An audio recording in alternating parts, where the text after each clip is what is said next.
Climb inside the torso and accept your death.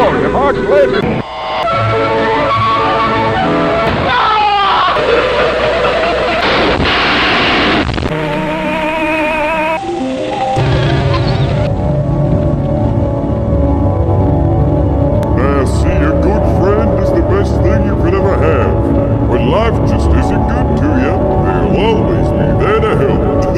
Yeah. For example, there was that time where I got stuck in a washing machine and Fred had to cut a hole in it to get me out.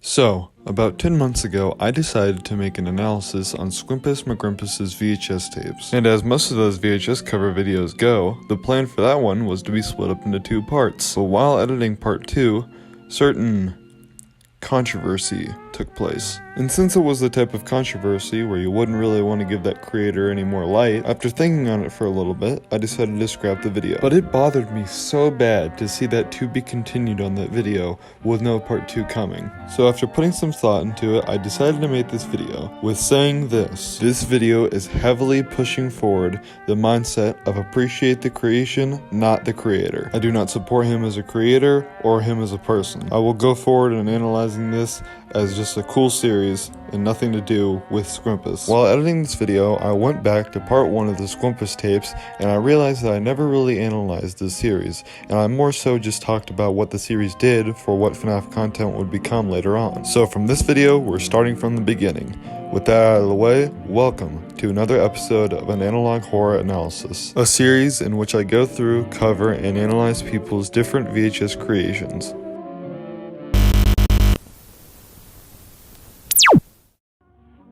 We start off with Fazbear Entertainment Video Manual. This training tape will be a lesson on how to properly clean out your state-of-art animatronic. First, reach behind their neck and press the red button. This will set them into maintenance mode. You are then instructed to press the blue button on the back of his head so you can remove his head, his arms, and then his body.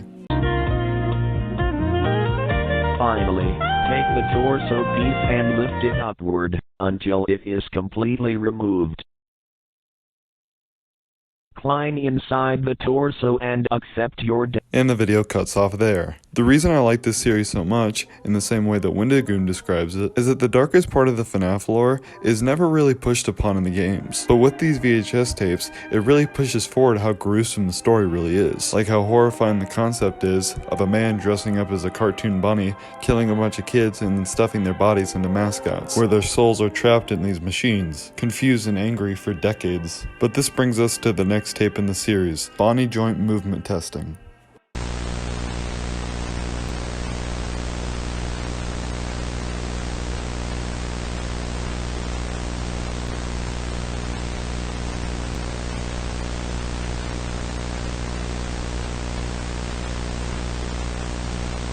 It's exactly what you would expect it to be. It goes through each of the joints, making sure they're moving properly, but as most of these videos go, it starts getting more and more distorted, and then we cut to black, we get a jump scare from Bonnie, but then we get something pretty interesting.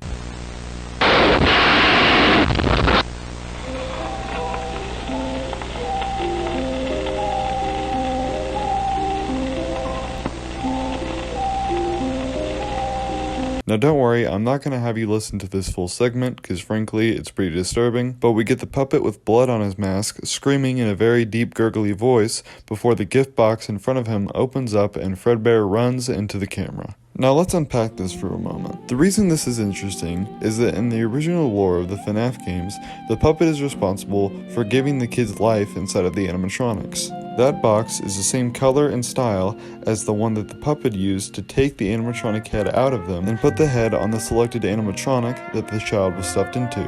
The next tape in the series is Sound Response Check, surrounding Chica.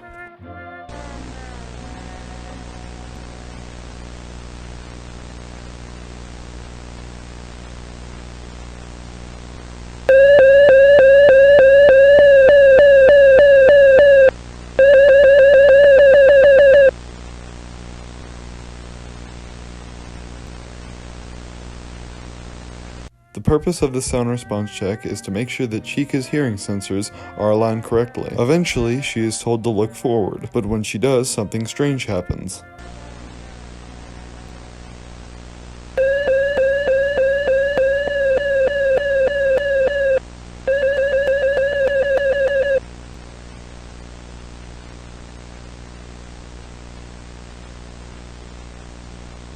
Chica is staring straight at you. The only thing to break the silence is the buzzing of the VHS tape. This time when it cuts back to the blue screen, saying audio will play, it does not play the default sound.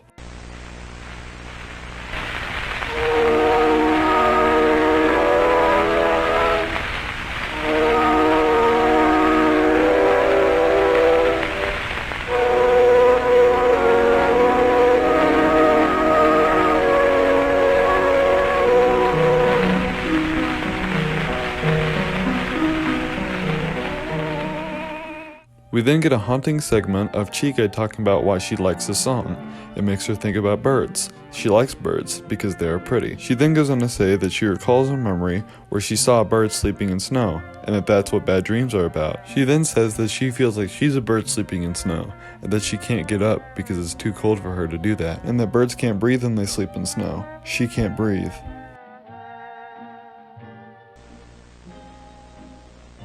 Before a haunting-looking child appears behind her, she repeats the phrase, "I can't breathe," before we get a clip of a bird sleeping in snow with the same phrase, "I can't breathe."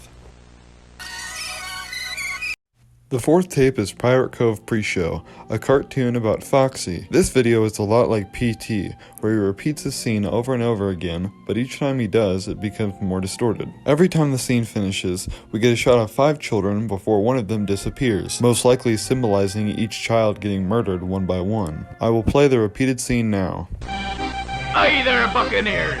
The Pirate Cove Show is beginning in about 3 sailor minutes. In your lingo, that would be 3 minutes. Shiver me timbers! 3 minutes! I better see some crew over at the curtain, or I'ma toss Freddy and his merry band in Davy Jones's locker. Or worse. I'll start asking for raises. Yar, that's right. That got your attention. I'll see you we landlubbers over there.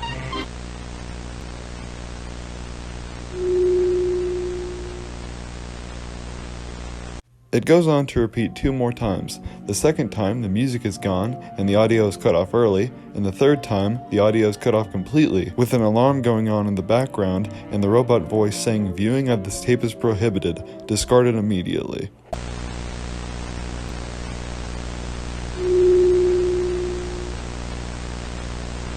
Viewing of this tape is prohibited. Discard it immediately. Viewing of this tape is prohibited. Discard it immediately. Viewing of this tape is prohibited.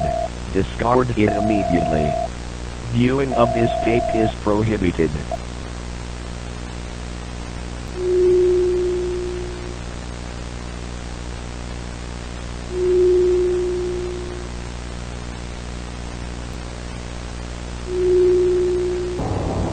We then get a shot of a purple man standing in the distance. This is William Afton, the lead antagonist of the series. He then taunts Foxy, saying, "What's the matter, Foxy? I thought you wanted an audience."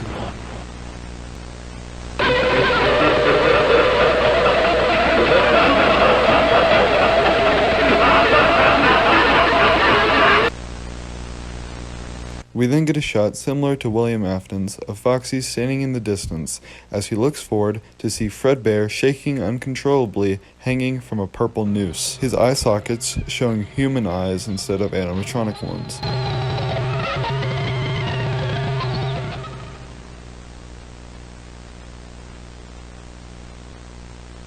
The final tape of Season 1 is non-existent video. This tape is centered around Fredbear's family diner, showing us the backstory and giving us hints of what might be going on here.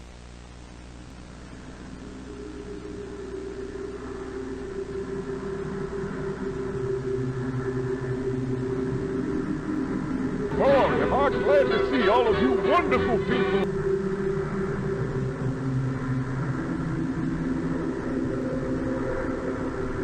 What is a spring-lock costume? A spring-lock costume doubles as both animatronic and suit, and a wearable costume. This method is much more cost-efficient than using separate suits, and will help eliminate any visual differences of the suits that may break immersion. The costume can switch between suit mode and costume mode by twisting the hand crank on the back of the torso. The spring locks separate the endoskeleton from the suit itself, allowing the skeleton to be removed, so the mascot actor can climb inside with ease. A well-assembled suit has little to no safety risks, but in the case of a faulty costume, you can simply send it back for us to review. We then get a shot of Fredbear, with blood forming around his mouth as the screen flashes red. This is most likely referencing what is known as the Bite of 83, where the first child, Joseph, called in this series, was bitten by the animatronic, killing him. He was killed because his brother Michael played a crude joke, stuffing his head inside of the animatronic, leading the animatronic to chomp down on Joseph's skull. Hey, do me a favor. Maybe sometime you could check inside those suits in the back room.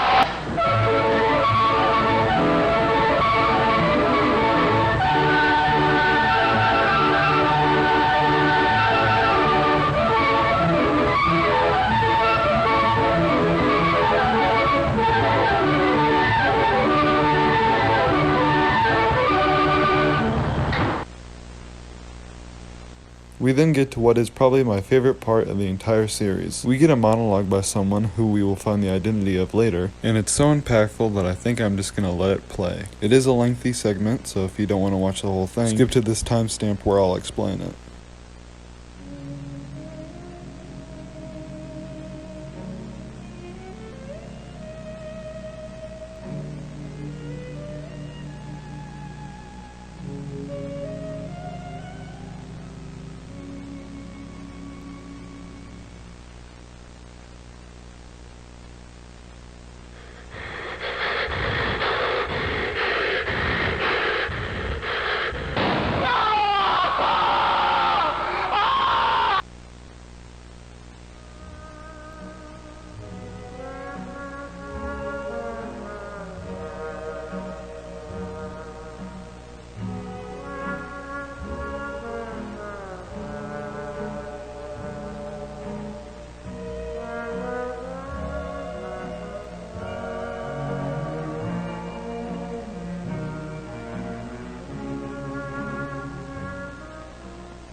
See, a good friend is the best thing you could ever have. When life just isn't good to you, they'll always be there to help. Yeah.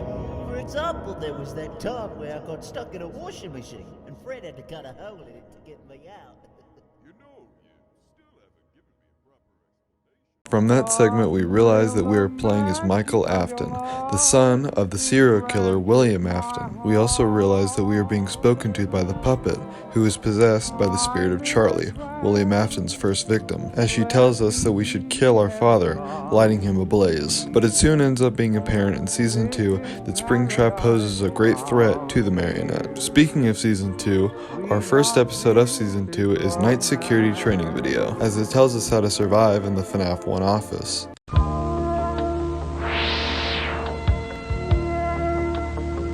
Welcome to your new job at Freddy Fazbear's Pizza. This video will elaborate on your duties as a nighttime security guard and will get you up to speed on the tools you will be using. This training tape goes over the basics of the first game, the cameras, the doors, and the lights. You will need to use a flashlight with these specially engineered door controls. Pressing the white button will activate the light set outside the door, illuminating a We then go into possible dangers, as it talks about how the animatronics are free to roam the building to keep them from locking up, but they don't really have much self-control. So you have the big steel doors to keep them from going into the office and quote-unquote keeping them from damaging valuable equipment.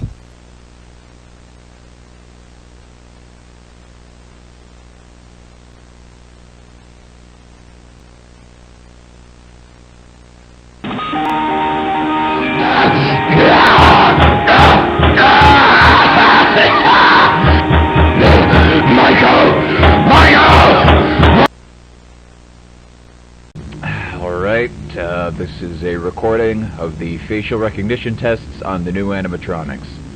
The next tape in the series is called Facial Recognition Testing. This test revolves around what Phone Guy says on Night 1 of FNAF 2.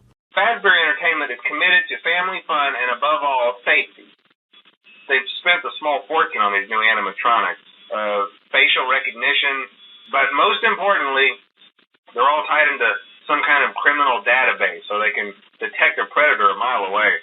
Heck, we should be paying them to guard you. Now, that being said, no new system is without its kinks. The Fazbear Entertainment employee in the room with Toy Bonnie states that he will show him pictures of people and it will alternate between an innocent person and a person who's committed some sort of crime. If they show them an innocent person, his eyelids should only raise, but if it's a criminal, he should play a tone and open his mouth. Innocent. Criminal. Good. Very good. Alright, we'll do a few more. He goes through the images and everything seems to be going well, before he finds an image that shouldn't be there. Bonnie leaps into action, running at the employee, but before he can do any serious damage, the employee zaps him with a taser and saves himself from possibly getting killed. Trying to catch his breath, he says, "I know we can't have that guy back here, but you can't put shit in without telling me," and that he could have died. Then we get a scene which is most likely the most iconic scene in analog horror history. God damn it, you know what? How about you take your facial recognition and shove it? Because I'm not working in this death trap anymore, starting right now!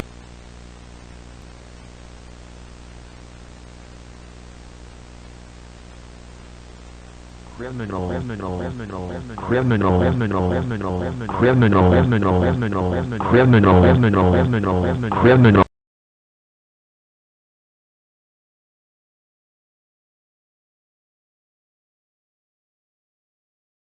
What's strange about this tape is that they most likely showed Bonnie a picture of William Afton, which is strange because that animatronic is not possessed by a child. What I think happened, both in Squimpus's tapes and the actual Five Nights at Freddy's lore, is that the animatronics who are possessed by children, that being the Wizards, tampered with the facial recognition to make them react this way to William Afton. But that's just my take on it. The FNAF lore is a video for another day, but this leads us to the next tape in the series, security footage.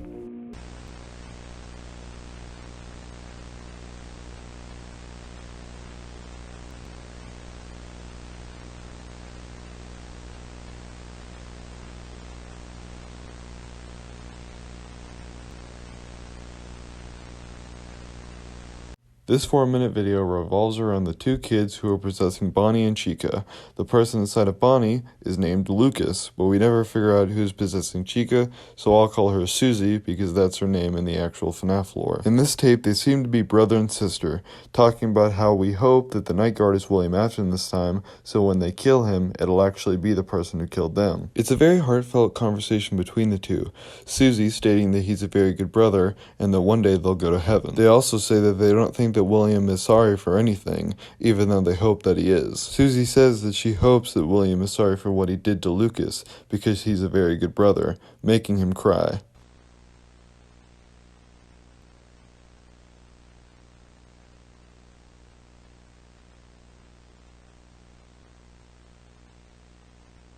Lucas then says that he's happy that Susie doesn't actually know what's going on, and even I don't really understand this. They then part ways and the tape ends.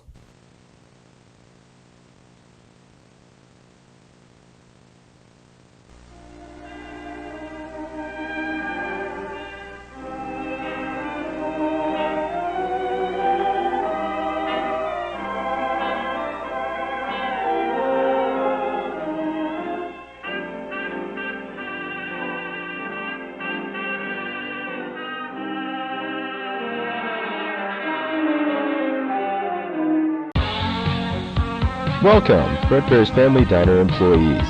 Ever since the unfortunate incident from last week, we've been deciding on where the company should go from here.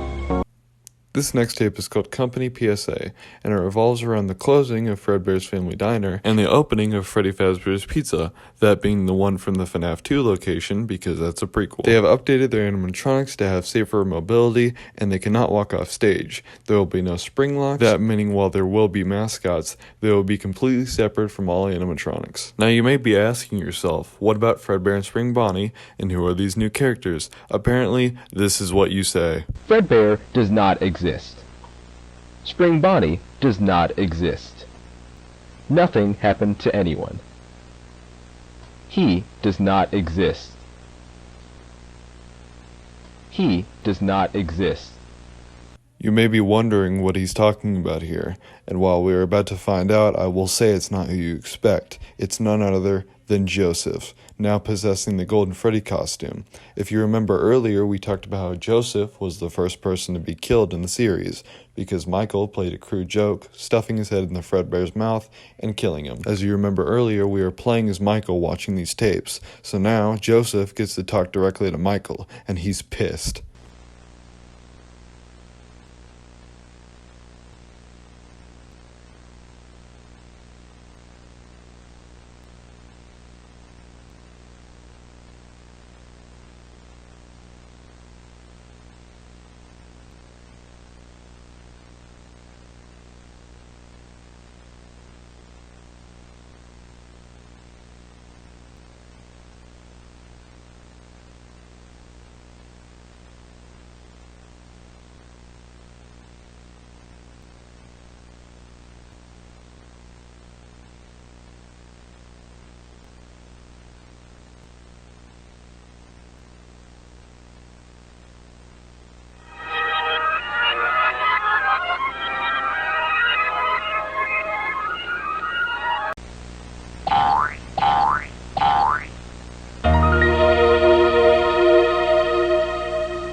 Alright. Okay, the next tape. The next tape is called Animated Cartoon, and it's literally exactly what you'd expect. An animated cartoon about Freddy and the group. This one is about Chica finding out that there are two missing members of their group, and you might know who those people are if you just watched the last tape, which you obviously did. Now I do want to show a little back and forth between the characters, because although Squimpus is a piece of shit, the voice actors are actually really good. That's a wrap, everybody. About time! I've been getting tired of these kids treating our fine eatery like a food fight ring. What's so bad about food fights? I like them. I don't know. Clean it up and find out. Oh, come on. How about everyone quits bickering and I'll make us some pizza instead? I could do that. Sounds good to me. If I haven't fallen asleep by the time it's done, then sure. Shut up and do what I pay you for. We then cut to a shot of a dining table. While there are only 6 chairs, there are only 4 of them. Chica asking why, and Freddy not actually having an answer, shrugging it off. Bonnie asks if there's some missing members, and Freddy says it's just a coincidence. Well, I best be going now.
We then get to a shot of Chica staying there for a few seconds before the door closes behind her, and we get a shot of her actual animatronic form. We then get a shot of somebody going through a flower field as a Fredbear plushie appears on the top of the screen. We then get a shot of fire as we see Golden Freddy appear, but he has no teeth or eyebrows. It's Joseph again, being the absurd party pooper that he is, saying we're never getting out.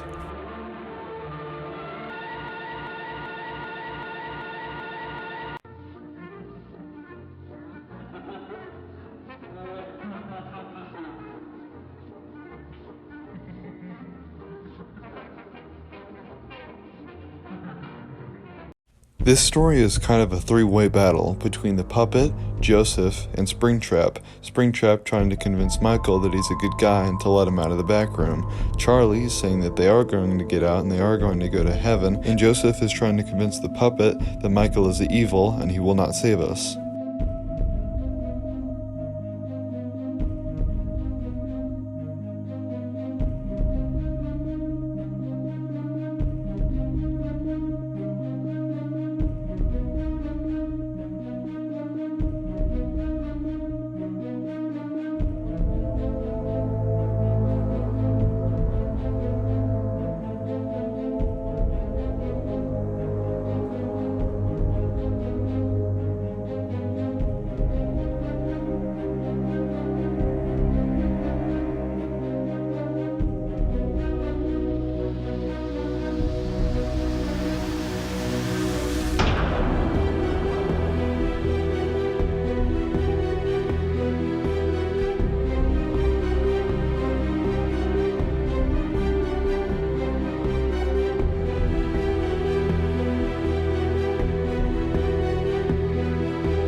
The next tape is called Memories, and at first it's just a montage of pictures from old locations, but it quickly turns, as most of these tapes do, into something more sinister, as we get a shot of William Afton's face, but it is very deformed into a wide smile.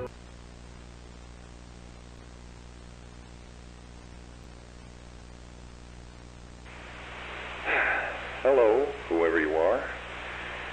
You've just found a cassette tape hidden in my bedroom. Isn't that strange? A man like William Afton, someone so simple and plain, hiding a cassette tape. Why would he be hiding anything? I'm sure that if you're from around here, you've heard of the somewhat recent happenings with Freddy Fazbear's Pizza. 3 cases of 1 and 1 case of 2. All of them adding up to the 5 missing children of Freddy's. That was me. I'll elaborate on that later. The voice acting is just ridiculous. ridiculously good in this video, and props to whoever voiced him. But it quickly escalates to the full story of William Afton and why he killed the kids. Him hating Michael his entire life and just seeing Joseph as a better kid and loving him more. So in spite of the ridicule, Michael tormented Joseph, eventually accidentally killing him, but William does not believe it was an accident. He couldn't even work, being too distracted by the thought of killing Michael and being overwhelmed with the grief of losing Joseph. But he knew if he did kill Michael that he'd get caught, so instead of killing Michael, he went down to Freddy Fazbear's Pizza, picked out the kids that reminded him most of Michael, and killed them instead. It was hell for them, but it was heaven for me. And then I leave, without the slightest bit of guilt. So, there you go. And now that you've heard this, you should know that I check this spot every day to see if this tape is moved. I've seen it so many times, I'll be able to notice even the slightest difference. I will know. So you better put it back, Michael, as neatly as you can, and start running.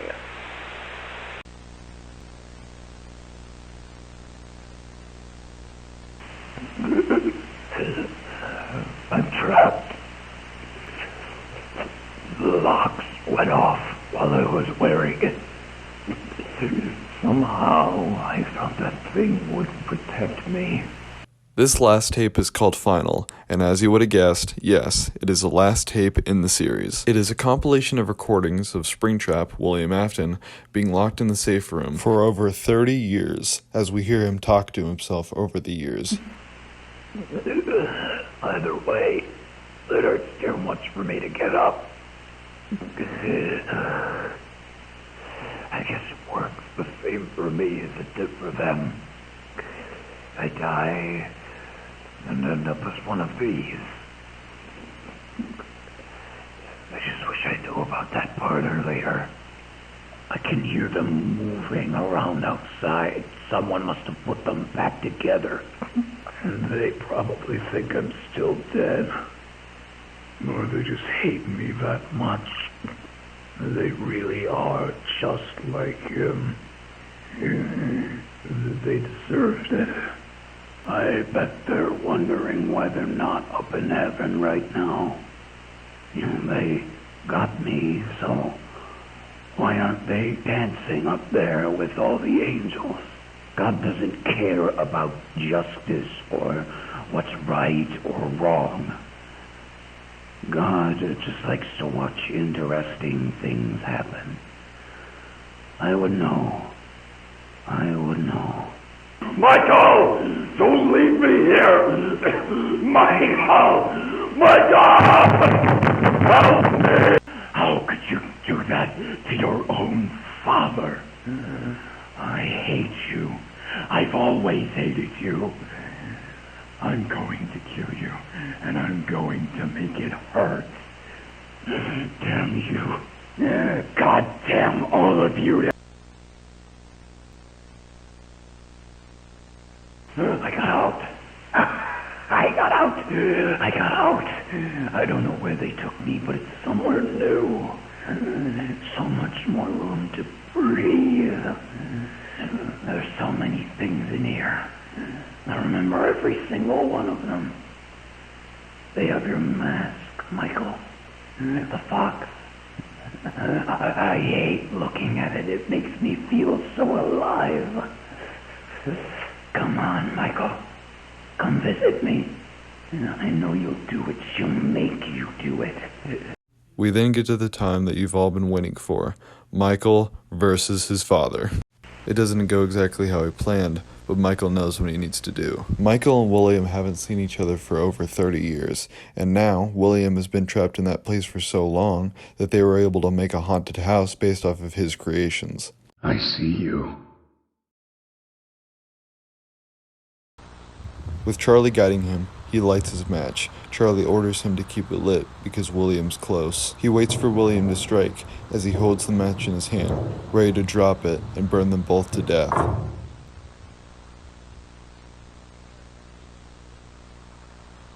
Hello?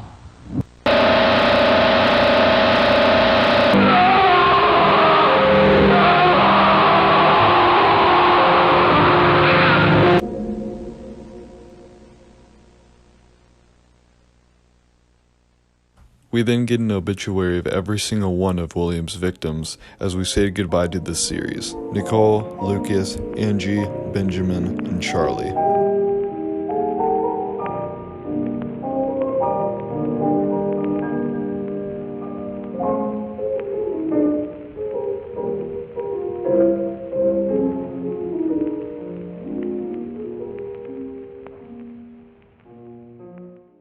Now obviously I'm not going to credit Scrimpus in this video at all, but I did feel it would be weird if I didn't credit anyone in this video. So while making this video, I found a really badass edit that I think would do good for a little end credit scene. This is their YouTube channel name, along with the video that will be in the description. Thank you for watching, and I'll see you all next time.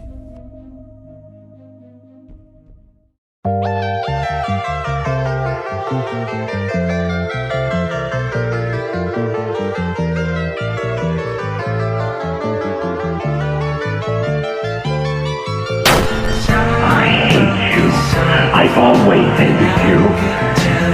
I'm going to kill you, and I'm going to make it hurt. Please just have a laugh with me.